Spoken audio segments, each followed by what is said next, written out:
Halo teman-teman, selamat sore. Assalamualaikum warahmatullahi wabarakatuh.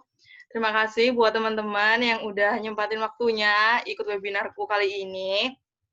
Eh, Sesuai dengan poster yang sudah aku up kemarin, hari ini kita webinarnya dengan tema strategi freelancer untuk tetap bertahan selama pandemik. Yang kita tahu Indonesia ini kan sudah melewati 3 bulan pandemi ya, dan banyak hal yang merugikan sebenarnya bagi negara kita, yaitu terutama penurunan ekonomi negara. Sebenarnya nggak terjadi di Indonesia aja, tapi di seluruh negara yang terdampak COVID-19 ini. Tapi di Indonesia mungkin karena banyak kelalaian juga dan banyak juga masyarakat yang awalnya kita ya sudah biasa aja, tapi makin lama kita tahu bahwa kemarin saya lihat dari detik.com ada 3 juta lebih pekerja yang dirumahkan atau di PHK.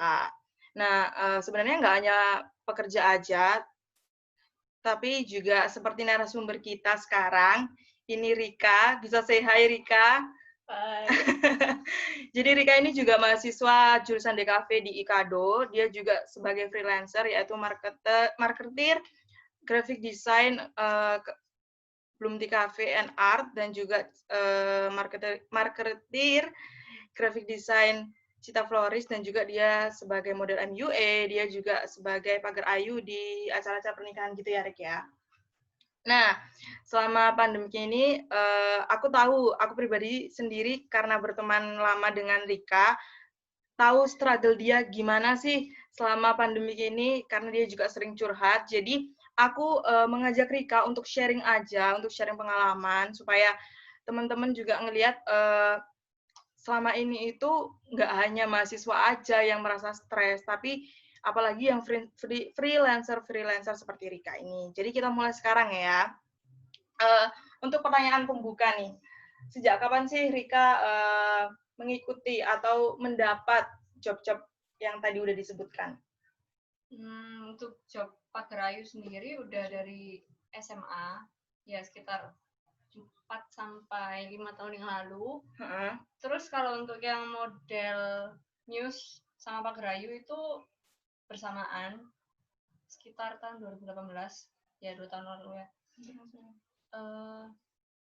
Terus untuk yang graphic designer sama marketer, kira-kira 2 tahun lalu juga bersamaan sama Pagrayu sama News, cuman lebih duluan Pagrayu sama News. Nah, setelah itu sekitar awal Januari tahun ini 2020 aku direkrut sama ownernya Bloomty Cafe and Art.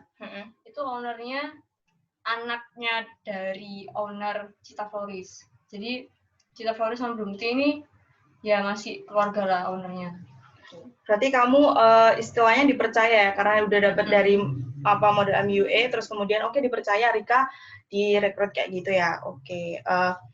Yang dari aku lihat nih, ini kan graphic design, terus kemudian MUA dan juga pagar ayu ini kan lebih ke kayak entertain ya.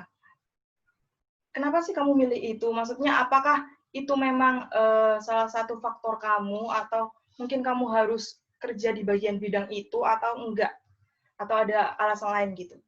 Sebenarnya nggak ada alasan lain sih, cuman karena itu freelance, jadi aku berani ambil.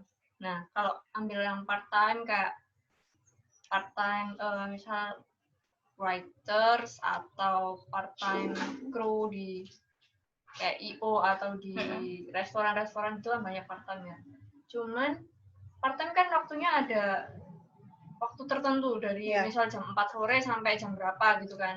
Kalau freelance lebih fleksibel, makanya berani ambil yang freelance karena bisa bebas gitu loh. Karena kan jam kuliah juga nggak menentu juga kan. Jadi ya beraninya ambil freelance aja gitu, bukan karena itu entertain atau apa. Yang penting dapat kerjaan, tapi yang waktunya nggak mengganggu waktu kuliah gitu. Oh gitu. Kemudian kalau kita sebagai freelancer, apakah kita harus punya portofolio nggak sih, atau kita harus punya basic supaya kita itu lebih bisa dilihat mungkin dari bos atau mungkin dari orang lain kayak gitu? Kalau freelance yang Muse atau model ini sama Pagrayu itu nggak mematok portofolio sih, cuman kita dituntut punya proporsi tubuh yang sesuai ya sama agensi minta, kayak tinggi badan ideal misalnya minimal 160 atau berapa gitu kan. Berat badan juga harus menyesuaikan tinggi badan. Yang paling penting juga penampilan itu yang jadi patokan tertentu dari agensi. Nah, kalau yang graphic designer sama marketer ini kan aku memang kerjanya freelance. Nah, itu portofolio sebenarnya penting ya kalau di dunia desain, karena kita kan mengerjakan desain yang diminta oleh klien. Nah, portofolio itu sebagai patokan di mana klien itu bisa mempercayai kita gitu loh. Penilaian klien sama kita itu dilihat dari portofolio yang kita punya. Jadi klien bisa percaya, oh kerjaan kita itu udah profesional. Jadi ya kalau di dunia desain memang portofolio yang paling penting. Tapi kalau marketer kan karena hanya promosi ya, mungkin aku kan nggak seberapa mendalam itu, cuman karena memang bisa, jadi ya dijalani. Berarti setidaknya kita harus punya basic gitu ya. Kalau misalkan kayak MUA segala macam itu kamu ini enggak sih kayak naruh istilahnya portofolio kan itu di sosmedmu atau enggak? Aku punya IG sendiri sih untuk portofolio Muse, kayak hasil kerjaanku sama hasil foto dari klien biasanya kan langsung disetor ke aku, lalu aku setor ke agensi. Nah, karena agensi juga butuh dokumentasi foto-foto kita untuk dikasih ke klien selanjutnya gitu loh. Oh, Muse ini tuh bagus, Muse ini enggak. Karena ya portofolio itu penting buat penilaian apa ya, pengambilan pose nanti untuk hasil make up-nya gitu. Jadi sebenarnya kalau dipikir-pikir dengan 4 jobmu itu lumayan banyak ya, meskipun kamu freelancer. Tapi mulai pandemik ini, mulai COVID-19 ini, kamu merasa nggak sih kayak benar-benar terdampak atau enggak? Lumayan sih, dampaknya lumayan besar, terutama di freelance yang Muse sama Pagrayu. Karena kan Pagrayu ya, itu kita kerjanya di acara-acara atau event-event orang yang nikah atau event-event tertentu yang mengharuskan kita kumpul dengan banyak orang. Nah, sedangkan ya karena PSBB dan juga keadaan yang kayak gini, kita nggak bisa kumpul banyak orang gitu loh. Jadi ya otomatis semua job Pagrayu, Muse itu dibatalkan. Jadi selama 3 bulan ini, selama 3 bulan PSBB di Surabaya, job Muse sama Pagrayu sama sekali nggak ada. Kecuali ya ini yang marketer sama graphic designer ini satu-satunya sumber pemasukan ya, walaupun mengalami pemotongan gaji ya gimana lagi. Berarti kamu tetap kerja tapi juga dapat pemotongan. Wow, sangat merugikan ya. Terus kan kamu udah nggak dapat job dari Muse, kamu juga nggak dapat job dari Pagrayu. Kamu survive-nya itu gimana sih? Untuk survive, aku punya usaha sampingan sih, ya kecil-kecilan aja. Aku mulai jualan cookies sama dessert cup. Itu aku sebenarnya udah rencana dari lama banget. Bahkan sebelum pandemi ini ada, aku udah punya rencana itu. Cuman karena satu dan lain hal jadi tertunda gitu waktu itu, karena harus bayar SPP dulu, harus dipakai buat tugas kuliah dulu, jadi uangnya untuk modal itu masih belum terkumpul. Tapi gara-gara PSBB ini akhirnya aku terdesak buat oke lah sekarang aja bikinnya gitu, daripada nunda-nunda lagi terus uang juga nggak akan datang, maksudnya modal juga kumpulnya ya udah segitu-gitu aja. Akhirnya ya udah langsung aja terjun gitu. Tapi seingat aku, bukannya Rika waktu itu punya old shop nggak sih? Kenapa kamu memilih untuk langsung banting setir ke dessert, jualan dessert, daripada kamu harus menjalankan old shopmu lagi? Waktu itu old shop itu udah lama banget ya, udah nggak aku jalanin dari SMA. Ya karena ada satu dan lain hal yang memaksa aku untuk ya udah akhirnya melepas old shop itu gitu loh. Cuman akun old shop itu masih ada, cuman aku alihkan jadi akun bisnis aku yang sekarang. Jadi semua postingan yang dulu-dulu udah aku hapus, semua jualan yang aku dulu udah aku tinggalin, ya udah terus akhirnya milih bisnis makanan, apalagi sweet treats kayak dessert cup, terus cookies kayak gini tuh ya sebenarnya aku suka masak kan, jadi daripada aku berbisnis dari hal yang nggak aku suka, kenapa nggak aku coba dari bisnis yang aku suka gitu loh, kayak hobi aku kan masak, aku juga bisa bikin kue, ya mending di dunia itu aja aku tekunin sampai nanti jadi besar gitu, walaupun awalnya ya kecil kayak gini. Tapi kalau dari Rika sendiri melihat peluang sekarang, apalagi PSBB, terus kita juga nggak bisa kemana-mana dengan bebas, peluang kita buka all shop itu masih ada nggak sih? Apalagi sekarang itu bahkan beratus-ratus ribu all shop itu udah ada gitu. Apakah masih ada peluang untuk misalnya ada orang yang mau terjun baru sekarang gitu, masih ada peluang nggak sih? Harusnya kesempatan PSBB ini kesempatannya banyak ya. Semakin keadaan ekonomi kita terdesak, ya kita kan semakin dituntut untuk kreatif.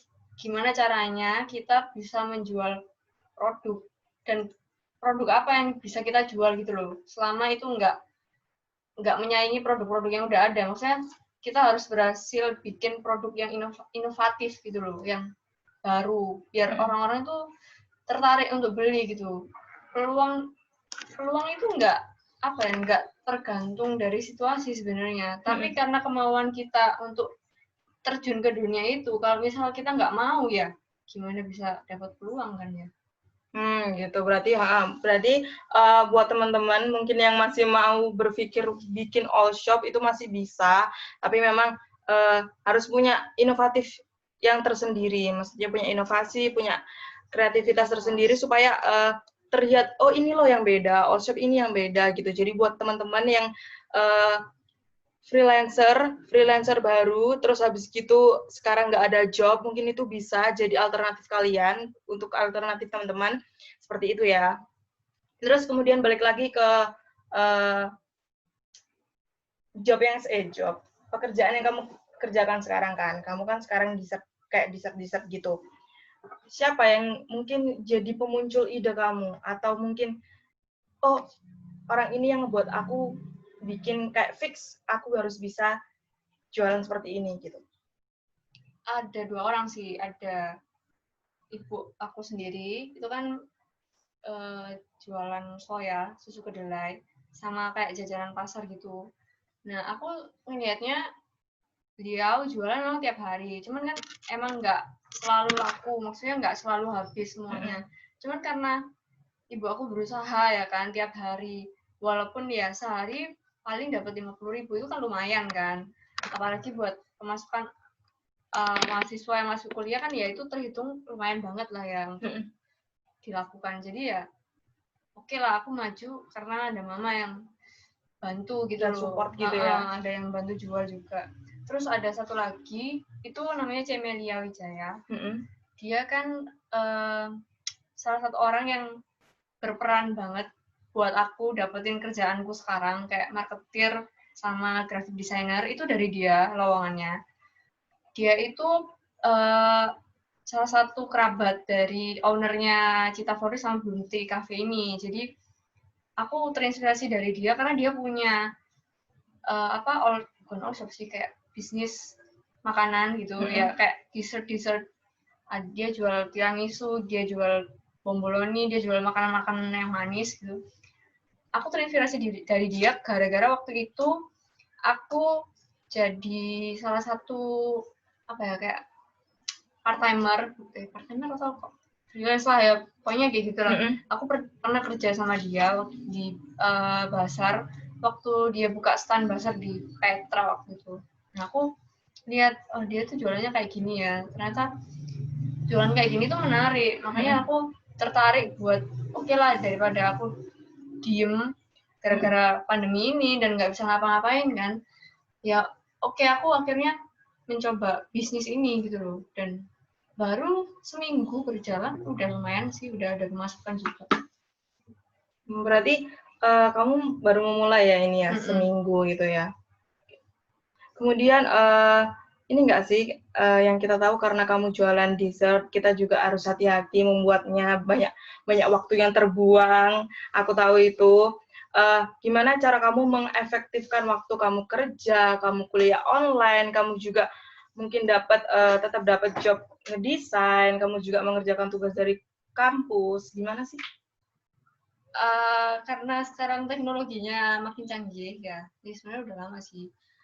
Aku bikin kayak pembagian waktu, aku harus ngerjain satu tugas, satu kerjaan, satu kegiatan itu di HP gitu kan. Sekarang HP kan ada alarm ya, ada fasilitas alarm, ada fitur alarm jam sama note.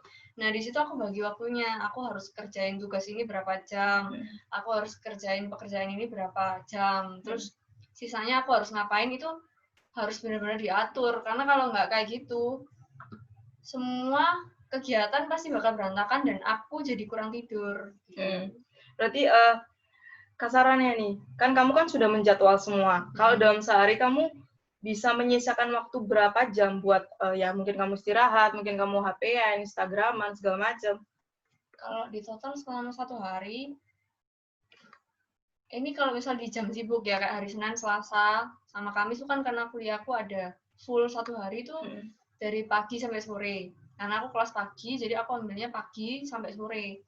Nah, hari Selasa, Senin, Kamis ini itu full. Jadi aku kegiatan yang aku prioritaskan ya cuma kuliah sama kerja, sisanya untuk istirahat. Nah, kalau untuk persiapan bahan buat jualan untuk besoknya dijual itu aku biasanya ambil untuk weekend sama hari libur atau waktu jeda waktu kuliah gitu loh, kayak istirahat jam kuliah kan pasti habis kelas 1 ada jeda istirahat 2 jam. Nah, 2 jam itu aku biasanya maksimalin untuk makan siang sama bikin adonan untuk besoknya dijual gitu loh kuenya. Nah, terus itu berlangsung setiap hari sih.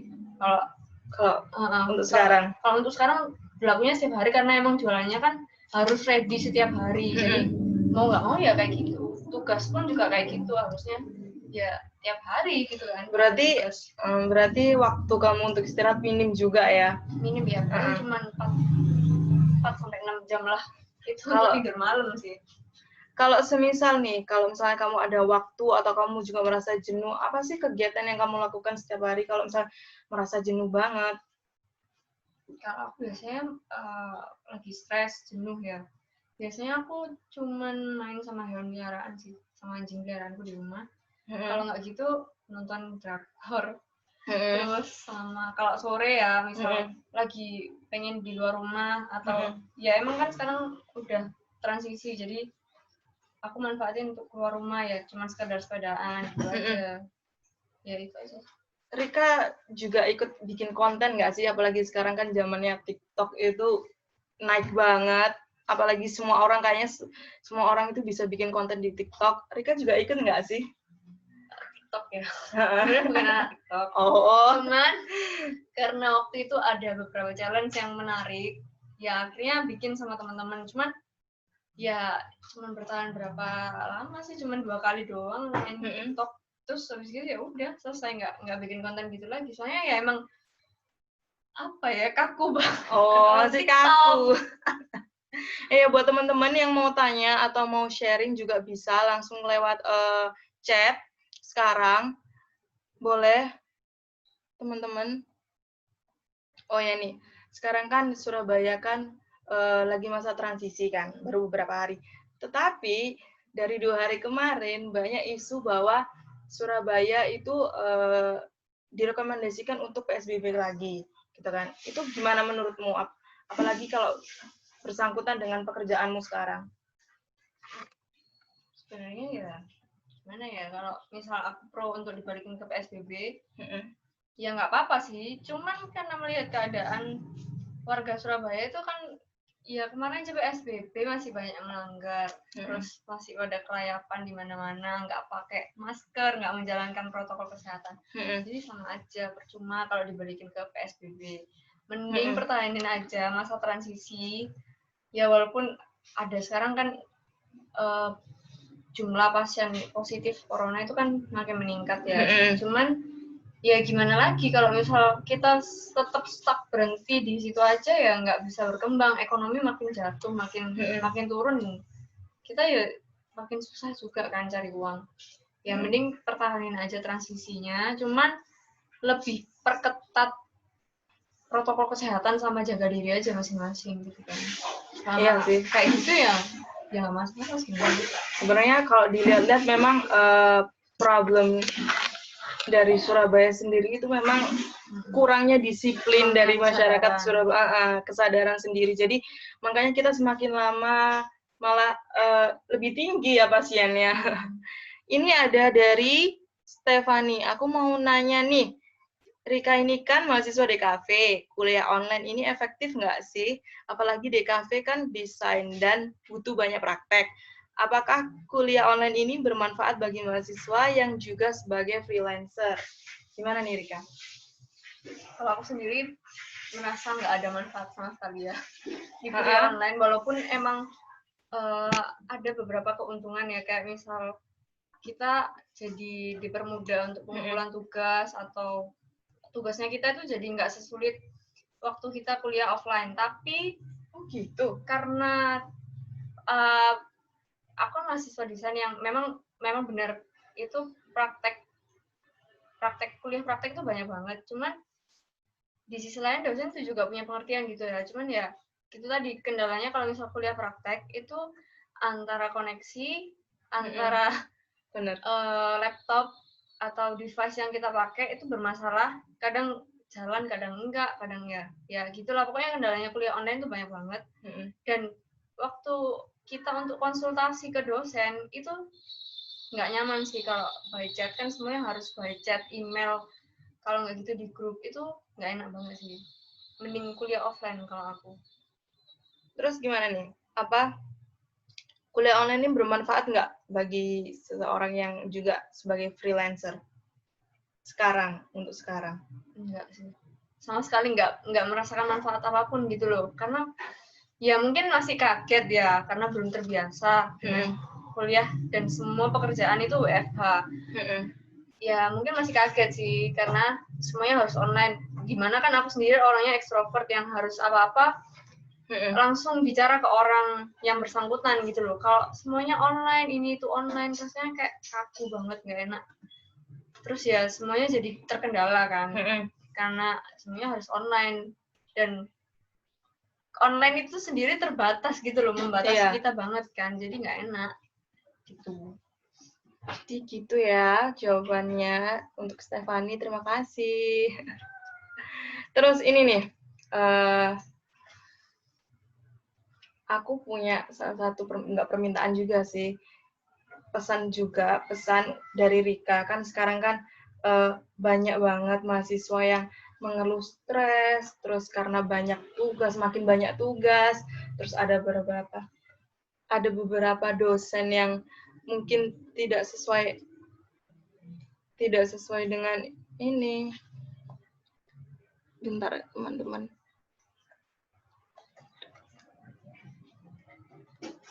Apa sih pesan yang mau kamu sampaikan ke teman-teman yang stres, nggak punya uang saku, yang biasanya orang tua gitu ya kan?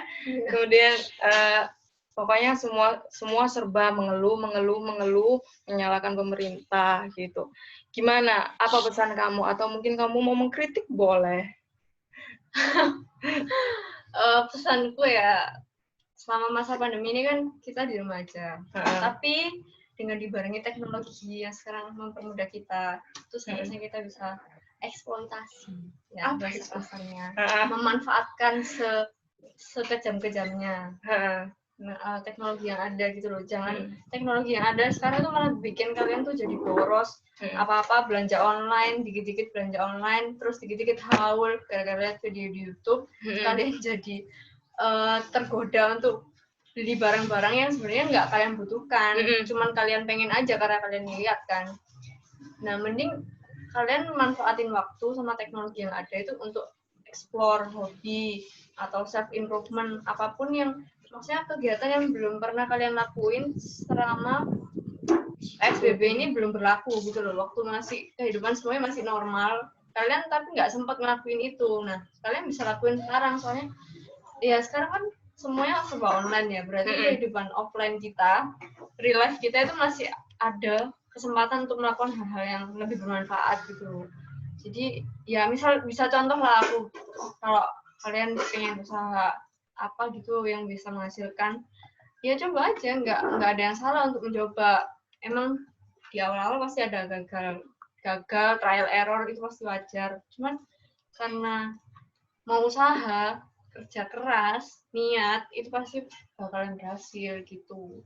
Nah, itu sih intinya dari webinar ini, mau apa ya, mau share gitu loh bahwa jangan mengeluh terus karena COVID kita nggak bisa melakukan apa-apa, karena COVID kita juga nggak bisa ketemu teman, ya sudah, diterima aja. Solusinya, ya kita harus disiplin supaya apa? Kita nggak kayak gini-gini terus, supaya kita cepat balik ke kehidupan kita yang dulu, kita bisa dapat apa, kita bisa kerja lagi, kita bisa kuliah lagi, kita bisa ketemu teman-teman kayak gitu ya. Terus juga ini sih, internet itu sangat-sangat benar-benar berguna. Kamu bisa melakukan apa aja di internet. Kamu mau bikin konten, kamu mau bikin apa aja, itu juga bisa menghasilkan uang gitu. Jadi nggak ada kata-kata stres, kata-kata nggak bisa dapat uang saku segala macem ya. Kayak gitu, teman-teman. Adakah yang bertanya lagi? Ini. Oh, ini untuk Rika. Apa selama pandemi ini kamu tetap mendapat uang sangu dari orang tua? Jika iya, apakah saat pandemi ini ada pengurangan sangu? Dan jika tidak, bagaimana cara kamu bertahan? Gitu. Gimana, Rika? Sebenarnya semenjak jadi freelancer, sebelum PSBB, sebelum corona ini ada, aku udah nggak dapat uang saku sama sekali dari orang tua. Karena ya emang udah menghasilkan uang kan, dan waktu itu fee juga nggak mengalami pemotongan atau nggak ada kendala apapun di keuangan. Jadi ya semuanya aku hasil uangku sendiri gitu, nggak minta sama orang tua. Ya selama pandemi ini nggak dapat sama sekali gitu loh. Malah berkurang ya? Malah berkurang karena pemotongan gaji dan juga job yang hilang. Nah, gitu. Untuk siapa tadi ini ya? Stefani lagi ya? Wow, kritis banget Stefani. Sudah teman-teman? Adakah lagi? Ada nggak? Tidak. Sudah? Apa kita tunggu lagi 1 menit? Untuk yang bertanya.